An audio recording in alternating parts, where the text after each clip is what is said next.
इस particular chapter में first 1-2 pages chemistry की हिस्ट्री दी हुई है और 1988 से लेके 2021 तक मुझे कोई ऐसा क्वेश्चन नहीं मिला जो केमिस्ट्री की हिस्ट्री पे हो। सारे कंसेप्चुअल क्वेश्चन मुझे मिले हैं केमिस्ट्री में। तो इसका जो हिस्ट्री पार्ट है उसको हम अवॉइड करेंगे, स्किप करेंगे, और इसमें से जितनी भी केमिस्ट्री हम निकाल पाएंगे हिस्ट्री पार्ट में से सिर्फ उसको हम देखेंगे। इस पूरे पैराग्राफ में नीट में आने लायक जो चीज़ है वो मैंने मार्क कर दी है। आई नो ये जो कर्ड फॉर्मेशन फ्रॉम मिल्क है और रस्टिंग ऑफ आयरन है ये भी केमिकल चेंजेस होते हैं, लेकिन कर्ड फॉर्मेशन फ्रॉम मिल्क आप बायोलॉजी में भी बहुत जगह पढ़ते हैं और रस्टिंग ऑफ आयरन भी केमिस्ट्री में अलग अलग चैप्टर्स में, जैसे कि इलेक्ट्रोकेमिस्ट्री में है इसके बारे में।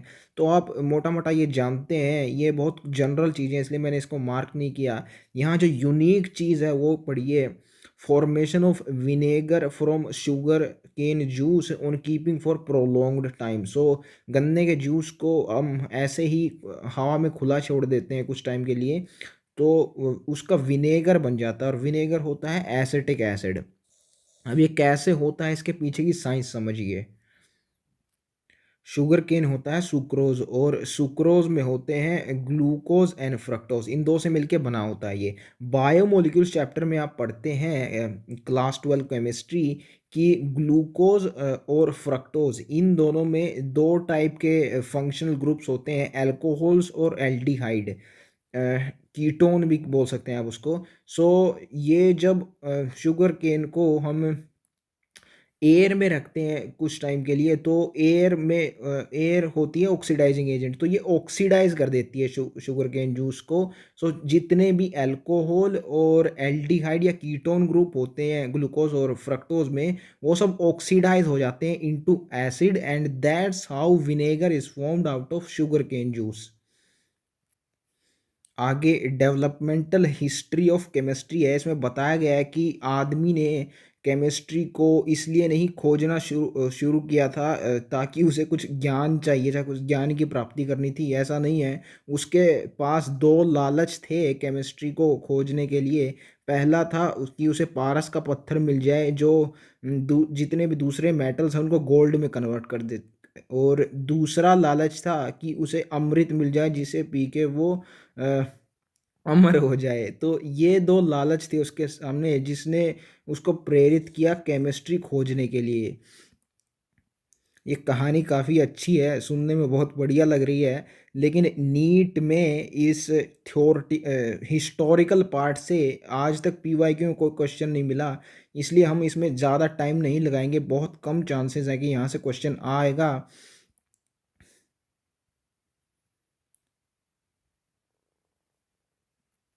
BRICS are used in construction work, तो ये तो सबको पता है, लेकिन यहाँ पे ब्रिक्स की स्पेशलिटी क्या है, उनको किस प्रोसेस से बनाया गया है, तो they are formed by baking, ये आपसे पूछा जा सकता है। जब इससे क्वेश्चन बनेगा तो वो आपसे डिफरेंट प्रोसेस बता देगा फॉर्मेशन ऑफ ब्रिक्स के लिए। तो आपको उनमें से सिलेक्ट करना है कि जो बेक्ड ब्रिक्स हैं वो यूज़ की गई थी कंस्ट्रक्शन वर्क में, और इस हिस्ट्री के रिगार्डिंग क्वेश्चन पूछेगा वो। तो ऐसे आप याद रख सकते हैं इसको, BBC से baked brick are used in construction work. BBC ये न्यूज़ चैनल होता है। पोट्री यानी मिट्टी के बर्तन कैसे बनाए जाते हैं उसकी प्रोसेस दी गई है आपको। तो या तो इनकी स्टेप्स में से कोई एक पूछा जा सकता है आपसे, या ये सीक्वेंस पूछा जा सकता है इनकी स्टेप्स का, तो कैसे बनती है ये। पहले मटेरियल्स आर मिक्स्ड, तो जितनी भी तरह की मिट्टी चाहिए होती है उसको मिक्स किया जाता है। It is moulded, so moulded का मतलब उसको एक शेप दी जाती है पर्टिकुलर जो बर्तन हमें चाहिए वो। And then it is subjected to heat, तो बाय यूजिंग फायर, फिर उसको हीट करके पक्का किया जाता, मजबूत बनाया जाता। तो ये सीक्वेंस होता है स्टेप्स का in the production of pottery, ये आपसे पूछा जा सकता है definitely. It is not a history part, आप ध्यान रखिए, जहाँ यहाँ मैं आपको जो कुछ भी पढ़ा रहा हूँ it is by the view of chemistry. जो हिस्टोरिकल इसमें ये डिस्क्रिप्शन दिया गया है, इसमें जितनी भी केमिस्ट्री है वो हम निकालने की कोशिश कर रहे हैं। जिप्सम का ऑफ कोर्स कंस्ट्रक्शन में यूज़ किया जाता है। इसकी कंपोजिशन क्या है ये दी गई है आपको, lime, limestone and sand. Of course gypsum use किया जाता है कंस्ट्रक्शन वर्क में, तो उसमें सैंड तो होनी ही चाहिए। इसके साथ साथ इसमें पाया जाता है लाइम और लिमस्टोन। लाइम होता है कैल्शियम ऑक्साइड और लिमस्टोन को बोलते हैं कैल्शियम कार्बोनेट। फेन्स एक टाइप का ग्लास होता है जिसको हम एज अ ऑर्नामेंट यूज़ करते हैं, तो ये आपको याद होना चाहिए कि फेन्स चीज़ क्या है। ये एक टाइप का ग्लास है, ऐसे इसको आप याद रख सकते हैं। A B C D alphabets के अंदर एफ के बाद जी आता है, तो faience is a type of glass, ऐसे आप इसको याद रख पाएंगे। कॉपर की हार्डनेस इंप्रूव की जाती है by using tin and arsenic. तो इसको मैंने ऐसे याद किया हुआ है कि chopper, you know what is chopper, it is an helicopter. So chopper के अंदर एक सैनिक बैठा हुआ है, आर सैनिक मीन्स आर्मी का सैनिक। सो आर्मी का सैनिक चॉपर हेलीकॉप्टर के अंदर, और उस हेलीकॉप्टर की जो छत है वो टिन से बनी हुई है, तो इट इज़ डेफिनेटली मजबूत है वो, इट इज़ हार्ड। सो ऐसे चॉपर की हार्डनेस इंक्रीज हो गई टिन की छत से। सो ऐसे आप याद कर रख सकते हैं कि कॉपर की हार्डनेस को इम्प्रूव करने के लिए टिन और आर्सेनिक का इस्तेमाल किया जाता है। ग्लासेस वगैरह को कलर करने के लिए हम मेटल ऑक्साइड्स का यूज़ करते हैं, तो इसको याद रखने के लिए आप ये वर्ड याद रखते हैं, mock. So as you know very well, NEET में सिर्फ थ्योरी पढ़ने से कुछ नहीं होगा, आपको बहुत सारे मॉक टेस्ट देने होते हैं क्योंकि पेपर की जो टाइमिंग है उसको रिड्यूस करने के लिए, to let your brain work faster, आपको बहुत सारे मॉक टेस्ट देने होते हैं। तो यहाँ से आपको याद रह जाएगा मॉक टेस्ट, और मॉक से यहाँ क्या मतलब है, metal oxides are used for colouring कांच। सो ग्लास को हिंदी में कांच बोलते हैं ना, सो ऐसे मेटल ऑक्साइड्स कलर कांच, ऐसे आप याद सकते हैं मॉक से। कॉपर मेटलर्जी को बोलते हैं चाल्कोलिथिक कल्चर्स। ये वर्ड चाल्कोलिथिक ये एसोसिएटेड होता है कॉपर से, ये बात आपको पता होनी चाहिए। ये पी ब्लॉक चैप्टर क्लास 12 के अंदर भी आपको मिल जाएगा, जहाँ पे ऑक्सीजन फैमिली है वहाँ पे इसके बारे में डिस्क्रिप्शन है थोड़ा सा। ऑक्सीजन फैमिली को चाल्कोजेंस बोला जाता है and it is to show their close association with copper. So ये जो चाल्कोजन वर्ड है या चाल्कोलिथिक वर्ड है, ये कॉपर के साथ एसोसिएटेड है। सिर्फ इतना आपको यहाँ से याद रखना है। फायर वर्क्स की प्रिपरेशन में किन किन कंपाउंड्स का यूज़ किया जाता है वो आपको यहाँ पे बताया गया है। सो फायर वर्क्स में आर आ रहा है, और इन सारे कंपाउंड्स में भी आपको आर मिल जाएगा। सो इससे आप याद रख सकते हैं। I know it's not the best way of remembering all this compounds, लेकिन अगर क्वेश्चन आया तो आपको एटलीस्ट ऑप्शंस एलिमिनेट करने में से हेल्प मिल जाएगी। सो ऐसे आप इसे यूज़ कर सकते हैं। यहाँ पे एक कंपाउंड आया है पोटेशियम नाइट्रेट, इसके बारे में आपको बताना चाहूँगा कि क्लास 12 पी ब्लॉक चैप्टर के अंदर आपको ये दो तरह के साल्ट पीटर होते हैं, ये हमको याद रखने होते हैं। चीले साल्ट पीटर होता है सोडियम नाइट्रेट, और इंडियन साल्ट पीटर होता है पोटेशियम नाइट्रेट। सो इसको आप इस सॉन्ग से याद रख सकते हैं, वो माधुरी दीक्षित का सॉन्ग होता है नचले। वैसे ही एन ए के साथ यहाँ पे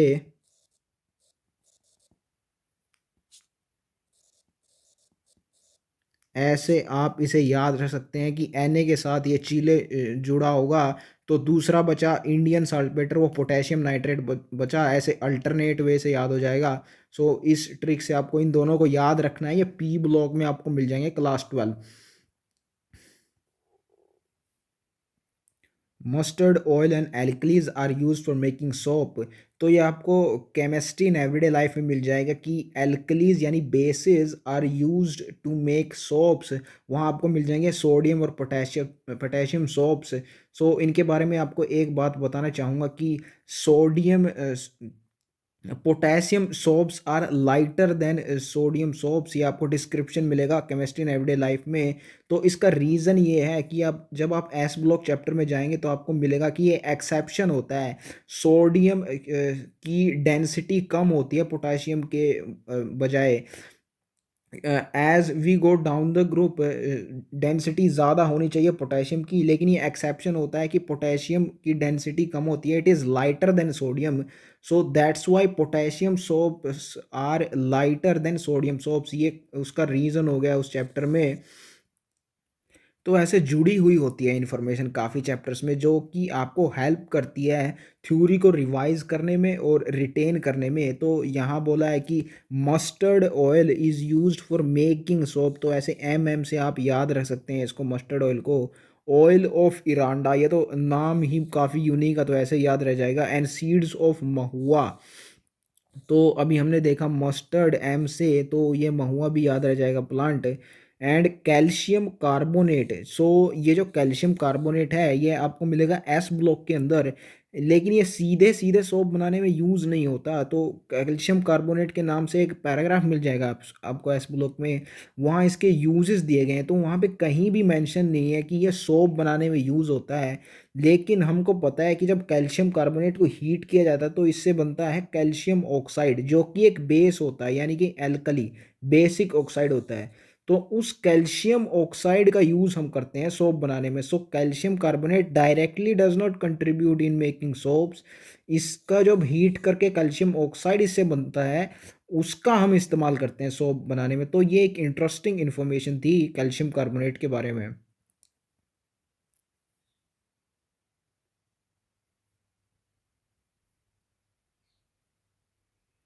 colours of ink are made from chalk, red, lead and minimum. So ये चाक जो है ये यूज़ किया जाता है कलर्स देने में इंक को। So class 12 chapter surface chemistry में आपको मिल जाएगा इसके बारे में थोड़ा सा डिस्क्रिप्शन चाक और इंक के बारे में।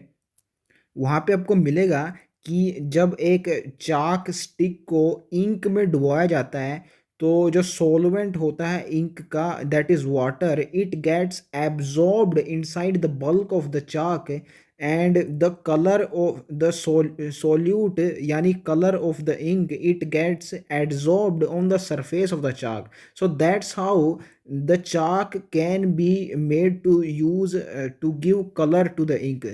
इस प्रॉपर्टी से चाक की, क्योंकि कलर को एड्जॉर्ब कर लेता है सरफेस पे, आप इसको यूज़ कर सकते हैं इंक के लिए कलर्स बनाने में। ये जो आगे दिया गया है मिनिमम, ये एक्चुअली एक मिस्टेक की गई है एनसीईआरटी में। It is not minimum, it is minium, MINIUM। It's a type of pigment. So pigment है तो डेफिनेटली इसका इस्तेमाल कलर देने के लिए किया जा सकता है। एंड ये जो रेड लेड है इसके साथ ही लिंक्ड है, ये minium is the oxide of red lead. So red lead and its oxide, इन दोनों का इस्तेमाल किया जाता है to give colours to ink.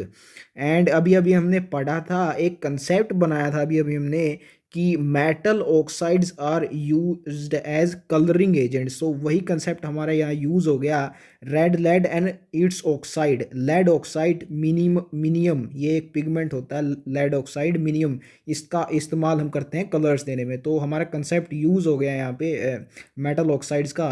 ये जो मिस्टेक दी गई है इसमें, मिनियम को मिनिमम बोला गया है, तो ये दो जगह और है यहाँ पे देखिए, पाउडर को पावर बोल दिया गया है इन दोनों ऊपर लाइंस में।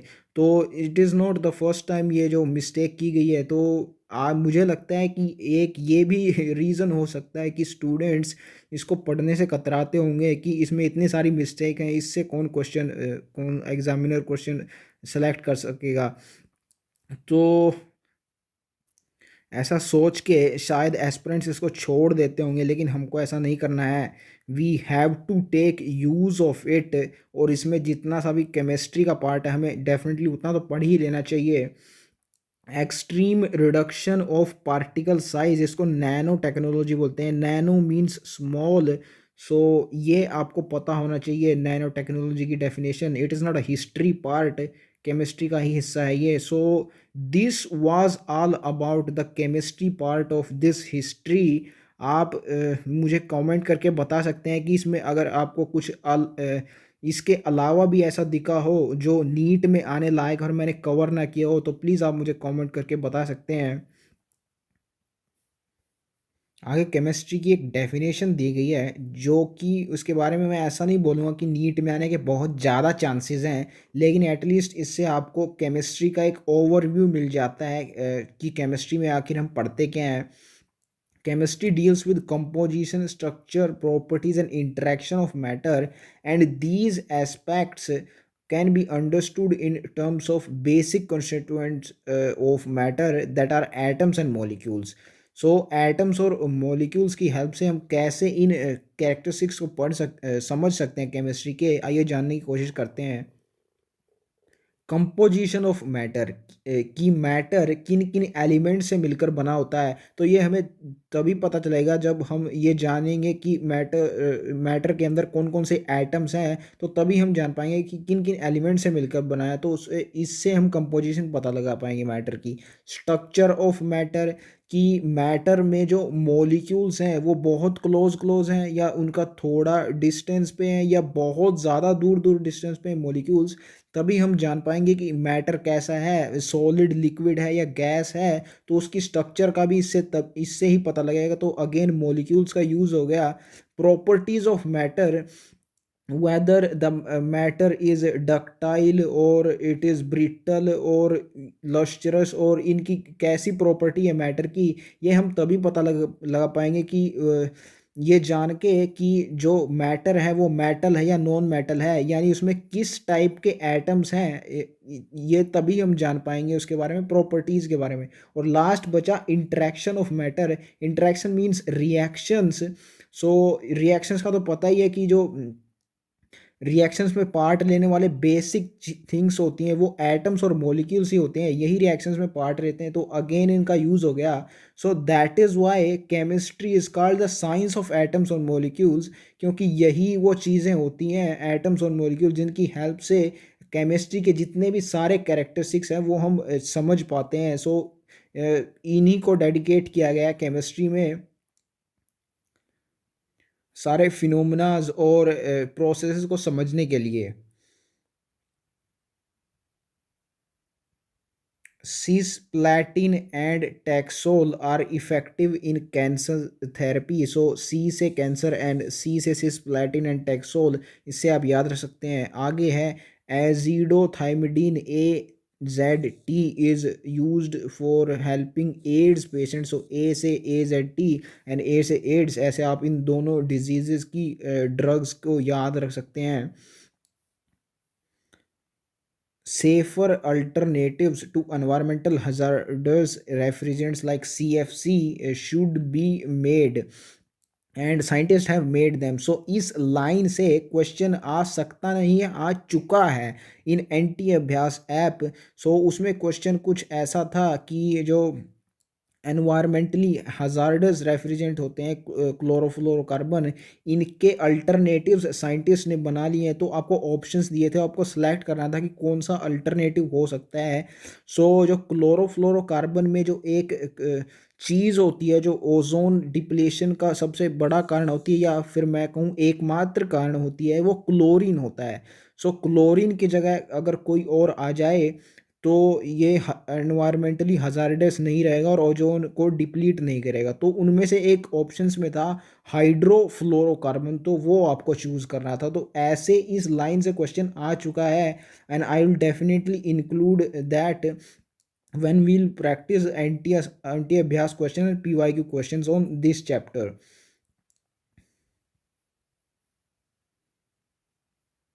आगे आपको एक बहुत क्यूट सी डेफिनेशन दी गई है मैटर की। Anything which has mass and occupy space is called matter. It's a very basic definition. आगे मैटर को क्लासिफाई किया है सॉलिड, लिक्विड, गैस में। It exist in 3 physical states, and आपको उनकी कैरेक्टरिस्टिक्स दी हुई हैं 3 स्टेट्स ऑफ मैटर की। Particles are held very close to each other in solids in an orderly fashion, and there is not much freedom of movement।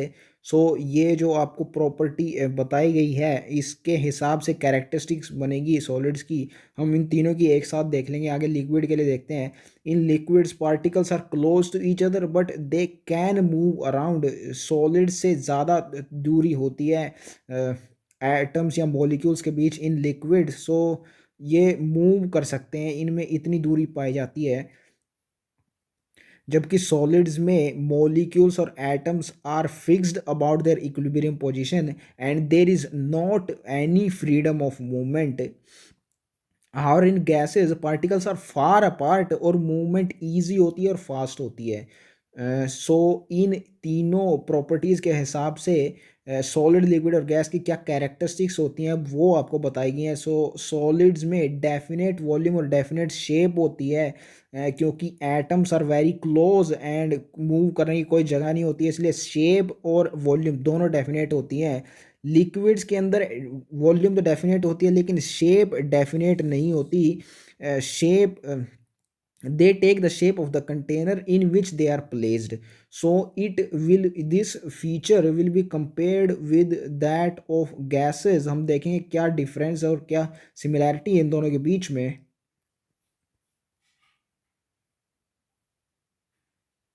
तो gases के बारे में बोला गया, gases have neither definite volume nor definite shape, they completely occupy the space in the container और they completely occupy the shape of the container in which they are placed. So liquid और इसमें difference क्या है, उसमें भी लिखा गया है कि it occupies the shape of the container, और इसमें भी बोला गया है दे completely occupy space in the container. तो इन दोनों में डिफरेंस क्या है, जब लिक्विड को आप किसी कंटेनर में डालते हैं, लेट से किसी जग में डालते हैं, उसको आधा भरते हैं, तो जितना वॉल्यूम उसने ऑक्यूपाई करा है लिक्विड ने, वो उतना ही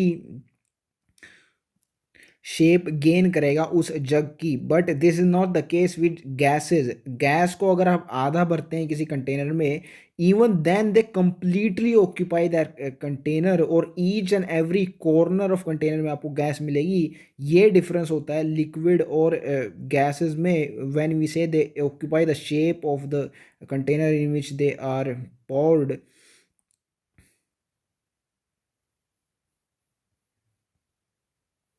आगे आपको बताया गया है कि कौन सी कंडीशंस हैं जिनके द्वारा एक सॉलिड लिक्विड में कन्वर्ट हो सकता है, लिक्विड गैस में। सॉलिड को हीट करो लिक्विड बन जाएगा, लिक्विड को हीट करो गैस बन जाएगा, गैस को कूल करो लिक्विड, और लिक्विड को कूल करो तो सॉलिड। तो ये फेज ट्रांजिशन दिए गए हैं और कंडीशन बताई गई हैं आपको। आगे क्लासिफिकेशन ऑफ मैटर है, इसको थ्योरी में समझने से पहले हम इसको डायग्राम की हेल्प से देखने की कोशिश करते हैं। Classification of matter is classified into mixtures and pure substances. Of course, mixtures has different type of substances in it, and pure substances have only one type of uh, constituents है, या mixtures में different constituents होते हैं, pure substances में एक ही type के। And mixtures are of two types, homogeneous and heterogeneous. Homogeneous में composition throughout the mixture same होती है, हेट्रोजीनस में डिफरेंट होती है। And pure substances are further classified into elements and compounds. Elements can exist in two forms, atoms and molecules. And compounds जो होते हैं pure substances के, these are formed by the combination of atoms of two or more different elements। या तो दो होने चाहिए या उससे ज़्यादा होने चाहिए। अगर एक ही टाइप के एटम्स के एलिमेंट के एटम्स होंगे तो वो तो मॉलिक्यूल ही बन जाएगा, वो कंपाउंड नहीं बन पाएगा। तो to or more different types of elements के एटम्स होने चाहिए टू फॉर्म कंपाउंड। सो ये हमने मोटा मोटा क्लासिफिकेशन देखा, अब इसको डिटेल में पढ़ते हैं थ्योरी के अंदर। Matter can be classified into mixtures and pure substances. All constituent particles of a substance are same in chemical nature, तब उसको बोलेंगे pure substance. And a mixture has many type of particles. So ये एक difference था, मैंने आपको पहले ही बताया प्योर सब्सटेंस और मिक्सचर का। A mixture contains particle of two or more pure substances which may be present in any ratio and composition is variable. ये कांस्टेंट नहीं होती मिक्सचर के अंदर। प्योर सब्सटेंसेस जो मिक्सचर फॉर्म करते हैं उनको बोला जाता है components of the mixture. And examples दिए हैं आपको आगे मिक्सचर्स के, sugar solution in water, air, tea, ETC. And again आपको बताया था मैंने कि मिक्सचर दो टाइप का होता है, homogeneous and heterogeneous. Homogeneous mixture में कंपोनेंट्स कंप्लीटली मिक्स हो जाते हैं and the composition is uniform through out the mixture, यानी मिक्सचर के किसी एक हिस्से में कंपोनेंट्स की जो अरेंजमेंट होगी वही अरेंजमेंट होगी किसी दूसरे या तीसरे हिस्से में. It is uniform through out the mixture.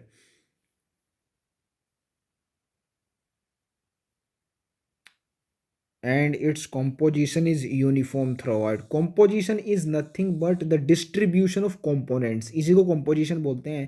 तो हमने अभी अभी देखा कि uniformly distributed होते हैं components. So मैंने इसको highlight नहीं किया इसलिए it means the same thing. Sugar solution and air आपको एग्जांपल दिए हैं होमोजीनियस मिक्सचर के. तो शुगर सॉल्यूशन तो हमको समझ में आता है कि ये जो चीनी है वो पानी में यूनिफॉर्मली डिस्ट्रीब्यूटेड होती है, हर जगह इक्वल उसकी जो कंपोजिशन होती है through out the mixture uniform होती है, कांस्टेंट होती है. ये तो हमें सुगर सॉल्यूशन में तो समझ में आता है. लेकिन एयर एयर कैसे हो गई एक होमोजीनियस मिक्सचर, ये हमें थोड़ा सा आश्चर्य होता है इस बात पे. तो या एयर भी होमोजीनियस मिक्सचर होती है. आप इंडिया में देख लीजिए, एक जगह पे एयर को टेस्ट करके 21% आपको ऑक्सीजन मिलेगी और 78% नाइट्रोजन मिलेगी. यही चीज़ आप अमेरिका में जाके एक्सपेरिमेंट कर लीजिए, किसी हिस्से पर आपको अगेन 21% ऑक्सीजन एंड 78% नाइट्रोजन मिलेगी. तो that's how the composition of the mixture or the arrangement of the particle, it is uniformly distributed throughout the mixture. That's how we say air is also an homogeneous mixture. In contrast to this, heterogeneous mixture में composition is not uniform throughout and sometimes different components are also visible. So ये contrast होता है homogeneous mixture से. अभी अभी आपने देखा कि जो components है they are completely mixed with each other. So इसका मतलब है वे immiscible होते हैं homogeneous mixture में. आप उनको अलग अलग नहीं देख पाएंगे, इतनी ज़्यादा एक दूसरे से मिले जुले होते हैं होमोजेनियस मिक्सचर के अंदर.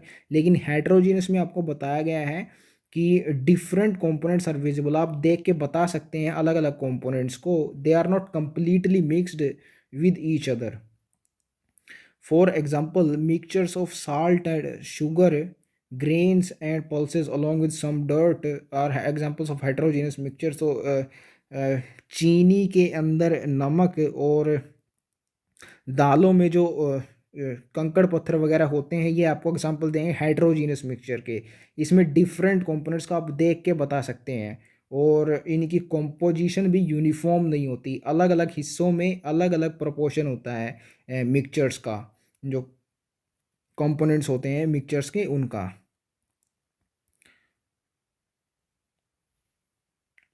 Components of a mixture can be separated using physical methods such as hand picking, filtration, crystallization, distillation. So ये एक डिफरेंस होता है. मिक्सचर के कंपोनेंट्स को आप सेपरेट कर सकते हैं फिजिकल मेथड्स के द्वारा. ऐसा नहीं होता प्योर सब्सटेंसेस के साथ. आपको केमिकल मेथड्स यूज़ करने पड़ेंगे उनको सेपरेट करने के लिए. प्योर सब्सटेंसेस के कंपोनेंट्स को केमिकल रिएक्शंस करवानी पड़ेंगी, फिजिकल मेथड से नहीं हो पाएगा. तो ये एक बड़ा डिफरेंस होता है प्योर सब्सटेंसेस और मिक्सचर्स के अंदर. एक और चीज़, ये जो इसने मेथड्स दिए हैं हैंड पिकिंग, ये तो समझ में आता है. फिल्ट्रेशन क्या होता है, ये छन्नी की जैसा चीज़ होती है कि आप छान के अलग कर पाएंगे मिक्सचर्स के कंपोनेंट्स को. क्रिस्टलाइजेशन एंड डिस्टिलेशन, इन दोनों को हम डिटेल में पढ़ते हैं ऑर्गेनिक केमिस्ट्री चैप्टर में. क्लास 11 का ये है चैप्टर नंबर 12. उसमें इन दोनों का डिटेल डिस्क्रिप्शन मिलेगा. वैसे इन शॉर्ट मैं अगर आपको बताना चाहूँ तो क्रिस्टलाइजेशन के अंदर हम दो सब्सटेंसेस को सेपरेट करते हैं on the basis of their different solubilities. And distillation के अंदर हम सब्सटेंसेस को सेपरेट करते हैं on the basis of their difference in boiling points. इनको डिटेल में हम डिस्कस करेंगे चैप्टर 12 ऑर्गेनिक केमिस्ट्री. अब बात करते हैं प्योर सब्सटेंसेस की.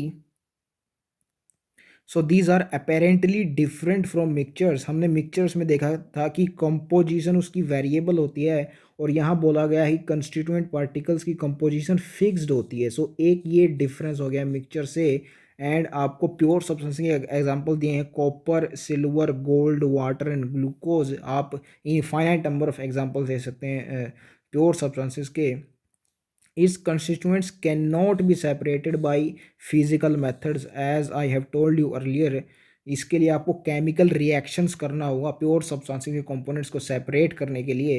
एंड ये बीच में सिर्फ वही बात बोली है कि फिक्स्ड रेशियो होता है इनमें कंपोनेंट्स का, नथिंग एल्स। हमने देख लिया कि फिक्स्ड कंपोजिशन होती है। Pure substances are classified into elements and compounds. An element can exist. Element consists of only one type of atoms। ये तो प्योर सब्सटेंसेस की कैरेक्टरिस्टिक्स होती है। These particles may exist as atoms or molecules। So element can exist as atoms or molecules। and आगे हम देखेंगे compound के बारे में।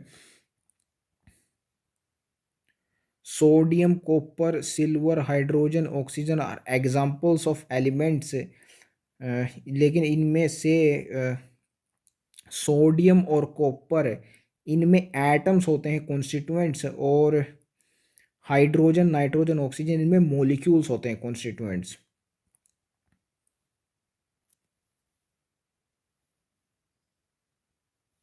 एटम्स एंड मॉलिक्यूल की रिप्रेजेंटेशन आप देख सकते हैं यहाँ पे। हाइड्रोजन, ऑक्सीजन में आपको मॉलिक्यूल्स दिखाया गया है, और ये जितने भी मेटल्स वगैरह हैं सोडियम, कॉपर, सिल्वर, इनमें कॉन्स्टिट्यूएंट्स एटम्स होते हैं ना कि molecules. when two or more atoms of different elements combine in a definite ratio, of course it is a characteristic of pure substance। definite ratio होता है। A compound is obtained. So एक compound के लिए आपको एक main चीज़ दिख गई कि दो या दो से ज़्यादा एटम्स होने चाहिए डिफरेंट एलिमेंट्स के। अगर सेम एलिमेंट्स के एटम्स होंगे तो उनसे तो मॉलिक्यूल बन जाएगा, कंपाउंड नहीं बनेगा। और मिनिमम दो होने चाहिए different to have a compound, उससे ज़्यादा भी हो सकते हैं कंपाउंड के अंदर। And compound is again a pure substance, so it can not be separated by physical methods. Chemical reactions करनी पड़ेंगी आपको, केमिकल मेथड से ही सेपरेट हो पाएंगे।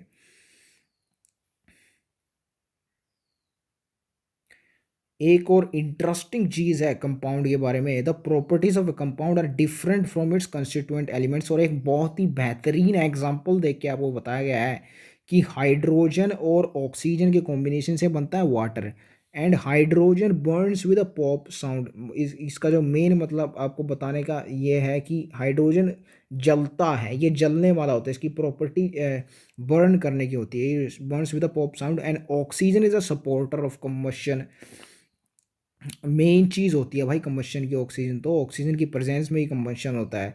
तो हाइड्रोजन और ऑक्सीजन दोनों आग पकड़ने वाले हो गए, यानी कम्बश फायर को सपोर्ट करने वाले हो गए। लेकिन वाटर जो इनके कॉम्बिनेशन से बनता है, it is use as a fire extinguisher, आग बुझाने के लिए यूज़ किया जाता है। तो जो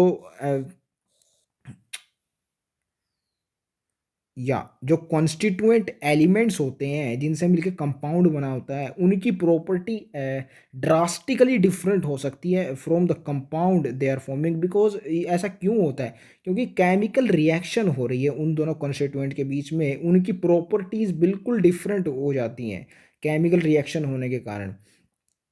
सो ये आपको ब्यूटीफुल एग्जाम्पल दिया गया है यहाँ पे कि कैसे कॉन्स्टिट्यूएंट एलिमेंट्स की प्रॉपर्टीज बिल्कुल डिफरेंट हो सकती हैं from the compound they are forming. It is apparently different from mixtures, क्योंकि मिक्सचर्स में जिन कंपोनेंट्स के एक्यूमुलेशन से जो वो मिक्सचर बनता है, it has nearly the same, exactly the same property as the components.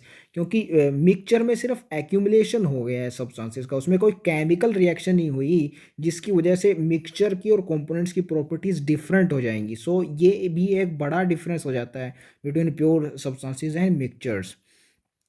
Actually एक चीज़ थी जो हमने पीछे शायद छोड़ दी कंपैरिजन करना। ये जो होमोजीनियस मिक्सचर होता है, as far as the composition is concerned, it is exactly same as pure substance. क्योंकि प्योर सब्सटेंस में भी कंपोजिशन थ्रू आउट सेम रहती है, और होमोजीनियस मिक्सचर में भी ऐसा होता है। डिफरेंस खाली इतना है इन दोनों में कि होमोजीनियस मिक्सचर के अंदर डिफरेंट कंपोनेंट्स होते हैं जिनकी कंपोजिशन सेम होती है थ्रू आउट द मिक्सचर। लेकिन प्योर सब्सटेंसेस में सिर्फ एक ही टाइप के कंपोनेंट्स होते हैं, उनकी कंपोजिशन सेम होती है थ्रू आउट। तो सिर्फ इतना डिफरेंस है, और एक सिमिलैरिटी भी मैंने आपको बता दी इन दोनों के बीच में। आगे है फिजिकल और केमिकल प्रॉपर्टीज। पहले हम इनकी डेफिनेशन देख लेते हैं, फिर इन एग्जांपल्स को डिटेल में डिस्कस किया जाएगा। फिजिकल प्रॉपर्टीज आर दोज जो कि नाप ली जाती हैं या ऑब्जर्व की जाती हैं विदाउट चेंजिंग द आइडेंटिटी और composition of the substance. So substance के साथ केमिकली कोई छेड़छाड़ किए बिना, यानी उसके अंदर के बॉन्ड्स को हिलाए बिना या तोड़े बिना जो प्रॉपर्टीज स्टडी कर ली जाती हैं, उनको बोलते हैं physical properties. It is different from chemical, जिनमें आपको केमिकल चेंज करवाना पड़ता है, यानी केमिकल रिएक्शन करवानी पड़ती है to study those properties. These are called chemical properties. तो अब हमने इनकी डेफिनेशन अच्छे से पढ़ ली, अब इन एग्जांपल्स को डिटेल से समझने की कोशिश करते हैं। फिजिकल प्रॉपर्टीज के एग्जांपल है कलर। सो कलर आप देख के पता लगा सकते हैं सीधे, इसमें कोई रिएक्शन करने की ज़रूरत नहीं है। ऑर्डर भी आप सूंघ के पता लगा सकते हैं, इसमें उस सब्सटेंस के साथ कोई छेड़छाड़ नहीं होगी, सिर्फ अगर आप सूंघ के पता लगा सकते हैं इससे।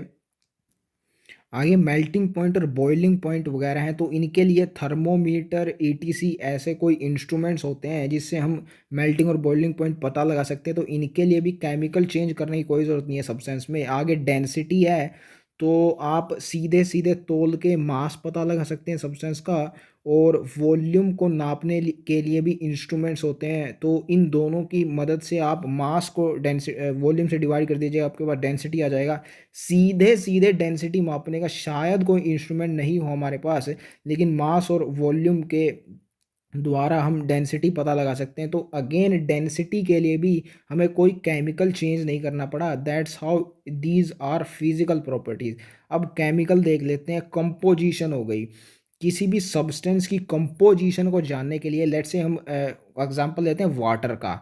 वाटर की कंपोजिशन आप देख के नहीं पता लगा सकते। साइंस ने इतनी तरक्की कर ली है, लेकिन अभी तक आप देखिए, हम वाटर की कंपोजिशन को सिर्फ देख के नहीं पता लगा सकते, किसी इंस्ट्रूमेंट से नहीं पता लगा सकते, हमको केमिकल चेंज करना पड़ा उसके लिए, वाटर की रिएक्शन करवानी पड़ेगी, तब हमें पता लगा कि ये रिएक्शन होती है। तो इससे ये पता लगता है कि वाटर के अंदर हाइड्रोजन है। ये रिएक्शन करवाएंगे तो इससे हमें पता लगा कि वाटर के अंदर ऑक्सीजन है। केमिकल चेंज ज़रूरी होना चाहिए to know the composition of a substance. तो ये कंपोजिशन हो गया केमिकल प्रॉपर्टी। आगे है कंबस्सिबिलिटी। तो combustibility must be the ability of a substance to show reactivity towards combustion. So ये अगेन कंबशन केमिकल रिएक्शन होगी, तो इसको जानने के लिए हमें अगेन केमिकल रिएक्शन करवानी पड़ेगी, तभी हम इस प्रॉपर्टी को जान पाएंगे। तो या कंबस्टिबिलिटी इज आल्सो केमिकल प्रॉपर्टी। आगे है रिएक्टिविटी। तो उसने बोल ही दिया रिएक्टिविटी देखनी है, वैसे स्पेलिंग गलत है, अगेन ए स्पेलिंग मिस्टेक। REACTIVITY ऐसे होने चाहिए reactivity. Reactivity with acid and bases, उसने बोल ही दिया कि रिएक्शन देख रहे हैं हम, तो ऑफ कोर्स केमिकल रिएक्शन तो करवाना ही पड़ेगा इसको स्टडी करने के लिए। एंड इसका मतलब क्या है, reactivity with acid and base. इससे हमें ये पता लग रहा है कि एसिड के साथ वो सब्सटेंस रिएक्ट करेगा जो बेस होगा, और बेस के साथ वो रिएक्ट करेगा जो एसिड होगा। तो ये पता लगाने के लिए आपको डेफिनेटली केमिकल रिएक्शन करवानी पड़ेगी। So these are physical and chemical properties, you should definitely remember them. बहुत ही अच्छा कंसेप्ट है, इससे क्वेश्चन डेफिनेटली आ सकता है। आगे है measurements of physical properties. Earlier there were two different system of measurements, English system and metric system. And metric system जो था थोड़ा कन्वीनियंट था ये, क्योंकि it was based on decimal system. सब ऐसा क्या है भाई डेसिमल सिस्टम में जिसकी वजह से हम बोल रहे हैं कि मैट्रिक सिस्टम कन्वीनियंट होता था। तो इसको हम एक एग्जांपल के द्वारा समझेंगे कि ये एक जो नंबर है 0.625 मीटर, अब इसको मैं लिख सकता हूँ 62.5 सेंटीमीटर भी, और 625 मिलीमीटर भी लिख सकता हूँ। तो डेसिमल सिस्टम में ये सुविधा आपके पास आपको मिल जाती है। कि जस्ट एक डेसिमल को आगे पीछे करके आप यूनिट कन्वर्जन कर पा रहे हैं बहुत ही आसानी से। तो that's how decimal system is convenient, and that's how we are saying कि मैट्रिंग सिस्टम कन्वीनियंट था क्योंकि ये डेसिमल सिस्टम पे बेस्ड था। सो यूनिट कन्वर्जन काफ़ी आसानी से हो जाता है डेसिमल सिस्टम में। That's why we are saying it was more convenient. अब ये ग्रीन बॉक्स में क्या दिया गया है ये देख लेते हैं। Maintaining the national standards of measurement. So हर एक देश के पास एक नेशनल मीट्रोलॉजी इंस्टीट्यूट होता है जो स्टैंडर्ड मेजरमेंट्स के स्टैंडर्ड्स को मेंटेन करने का काम करता है। इंडिया में ये है national physical laboratory new Delhi के अंदर। एंड इसका काम क्या है, it establish experiments to realise the base units and derived units. अभी नीचे पढ़ने वाले हैं बेस यूनिट्स और डिराइव्ड यूनिट्स के बारे में। तो जो ये यूनिट्स होती हैं इनकी जो एग्जैक्ट वैल्यू होती है स्टैंडर्ड्स ऑफ यूनिट्स उसको मेंटेन करने का काम करती हैं ये एजेंसीज, ये जो संस्था होती है एनपीएल इंडिया में है। जैसे 1 मीटर की लेंथ 100 सेंटीमीटर होती है तो उसको वो वैसी ही रही जाए और उसमें कोई कम ज़्यादा ना हो, तो इसके लिए इन संस्थाओं में एक्सपेरिमेंट्स किए जाते हैं ताकि इन स्टैंडर्ड्स को मेंटेन किया जा सके। और समय समय पर जो दूसरे देशों के नेशनल स्टैंडर्ड्स होते हैं उनसे भी कंपैरिजन किया जाता है। और जो इंटरनेशनल ब्यूरो है स्टैंडर्ड्स का पेरिस में, उसके स्टैंडर्ड्स के साथ भी कंपैरिजन किया जाता है समय समय पर, ताकि हमारे पास जो स्टैंडर्ड्स हैं यूनिट्स को मेजर करने के वो एकदम एक्यूरेट हों। SI system has 7 base units, ये आपको 7 मेन यूनिट्स बताई गई हैं। Other physical quantities can be derived from there, और उनको बोला जाता है derived units. So 7 base units अभी हम पढ़ने वाले हैं। एंड दीज डिराइव यूनिट्स ये कैसे होती हैं, जैसे स्पीड है, speed is distance upon time. So distance and time ये हो गई बेस यूनिट्स एंड स्पीड होगी derived unit.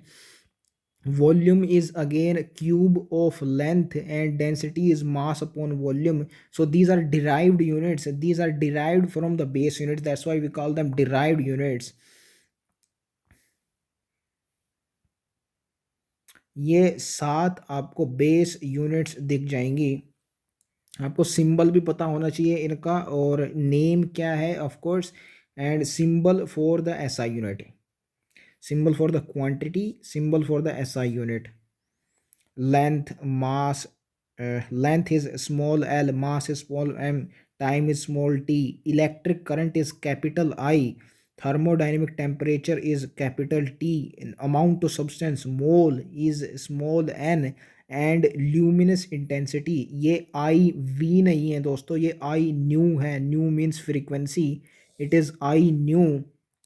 Luminous intensity is represented by I nu. And इसकी जो यूनिट होती है candela, it is represented by C D. ये symbols भी आपको पता होने चाहिए यूनिट्स के। मीटर का एम स्मॉल एम होता है, किलोग्राम का KG, and second small S, ampere current का होता है capital A, kelvin temperature is capital के, एंड मोल में जो नेम होता है यूनिट का मोल, इसमें से ई ड्रॉप कर दिया जाता है। सो जो सिंबल बचता है उसमें मोल होता है, एंड कैंडेला का होता है सी डी। अब इन सब की डिटेल्ड डेफिनेशन दी हुई है बेस यूनिट्स की, वो देखते हैं आगे।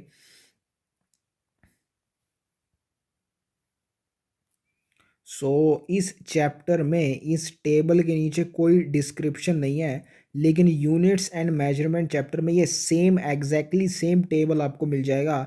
तो उसमें इस टेबल के नीचे डिस्क्रिप्शन में लिखा हुआ है कि these definitions are not to meant to be asked in exam. So ये बनी ही नहीं है कि इनको एग्ज़ाम में पूछा जाए। तो इन सब में आपको याद क्या करना है, सो इन जो यूनिट्स को डिफाइन करने के लिए कांस्टेंट यूज़ किया जाता है, सारी यूनिट्स में आपको एक एक कांस्टेंट मिलेगा, तो वो कांस्टेंट सिर्फ आपको याद रखना है, इन डेफिनेशंस को याद नहीं रखना है। एनसीईआरटी खुद बताती है कि इनको याद नहीं रखना है आपको। सो देख लेते हैं कि इन सब में क्या क्या कांस्टेंट है। In defining the unit of length which is metre. So कैसे डिफाइन किए जाते हैं? मीटर क्या होता है? Metre is the distance travelled by speed of light in 1/this much fraction of time. So 1/3 × 10⁸ this fraction of time में speed of light जो distance travel करती है उसको बोलते हैं मीटर। इसमें आपको कांस्टेंट क्या याद रखना है? स्पीड ऑफ लाइट का 3 × 10⁸ ये कांस्टेंट आपको याद होना चाहिए कि it is used in defining the unit of length. सिर्फ क्वेश्चन आया तो इतना आएगा कि स्पीड ऑफ लाइट का एक कांस्टेंट था भाई c, 3 × 10⁸ it is used in defining the unit of length. सिर्फ इतना आपको याद होना चाहिए इसके बारे में। आगे है यूनिट ऑफ मास। इसके लिए हम कांस्टेंट यूज़ करते हैं प्लैंक्स कांस्टेंट, जिसकी वैल्यू होती है 6.6 × 10⁻34 जूल सेकेंड। सो मास को की यूनिट किलोग्राम को डिफाइन करने के लिए हम प्लैंक्स कांस्टेंट यूज़ करते हैं, ये आपको याद होना चाहिए। आगे है यूनिट ऑफ टाइम। टाइम की यूनिट सेकंड को डिफाइन करने के लिए हम जो कांस्टेंट यूज़ करते हैं, it is from the atom caesium 133। So of course 133 is the atomic mass, atomic number of this element caesium. ये सीजियम आता है एस ब्लॉक एलिमेंट्स में। सो इसकी डेफिनेशन क्या है एग्जैक्टली ये सीजियम 133 एटम एक इतने सारे वाइब्रेशंस को कंप्लीट करने में जितना टाइम लेता है उसको हम बोलते हैं 1 सेकेंड। सो इस डेफिनेशन को आपको रट्टे मारने की कोई ज़रूरत नहीं है, आप खाली इतना कांस्टेंट याद रखिए कि सेकंड को डिफाइन करने में हम जिस एलिमेंट के कांस्टेंट का यूज़ करते हैं वो है सीजियम 133। खाली इतना याद रखिए।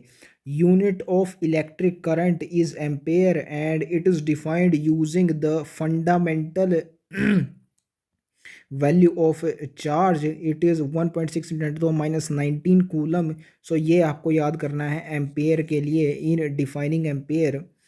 आगे है टेम्परेचर। सो टेम्परेचर की यूनिट होती है ऑफ कोर्स केल्विन, एंड इसको डिफाइन करने के लिए जो कांस्टेंट यूज़ किया गया है इट इज़ बोल्ट्जमैन कांस्टेंट। इसकी वैल्यू होती है 1.3 × 10⁻23 जूल पर केल्विन। सो ये आपको याद रखना है इन केल्विन बोल्ट्जमैन कांस्टेंट। आगे है अमाउंट ऑफ सब्सटेंस। इसकी यूनिट होती है मोल, एंड ऑफ कोर्स इसके लिए आपको याद रखना है Avogadro's number. This much number of entities are present in 1 mole, 6.023 × 10⁻23। इसको याद करना भी आसान है। आगे है ल्यूमिनस इंटेंसिटी, एंड इसके लिए आपको एक फ्रीक्वेंसी की वैल्यू याद रखनी होगी, एंड ऑफ कोर्स इसकी यूनिट्स होती है candela. And this frequency value ये मैंने आपको आसान बना दिया याद रखने के लिए, 52 × 10⁻13। सो 13×4 तो ऐसे आप याद रख सकते हैं इस वैल्यू को। वैसे ये एग्जैक्ट वैल्यू थी 54 × 10⁻13, लेकिन 54 और 52 में कोई खास अंतर नहीं होता, इसलिए याद रखने के लिए मैंने इसको ऐसे बना दिया 52 × 10⁻13।